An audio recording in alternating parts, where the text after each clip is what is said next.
Another tips kung paano mag-edit sa CapCut. Halimbawa, gusto nating gawing mas malinaw yung picture natin o gusto nating makapag-generate pa ng another photo doon sa original photo natin, sundan nyo lamang ang video. And dito sa CapCut, i-add nyo lamang yung picture nyo doon sa new video. Yan, sa video po tayo mag-add. Pagkatapos yan, pindutin po natin itong nasa baba.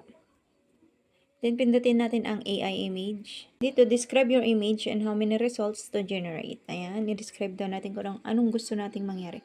Halimbawa po, gusto po nating palinawin yung picture natin since medyo blurry po siya. This image clear and generate only 2 photos. And then, pindutin natin ang generate. And wait lang po natin. At ayan, ito na po yung na-generate. So, pindutin po natin itong first image para makuha po natin. Makita po natin. Naging mas clear po siya kaysa dun sa nauna. So, dalawa pong binigay niyang picture. Ito po yung isa.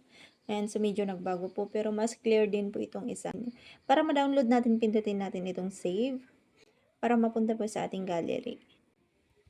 Yan lang. Follow and share for more tips.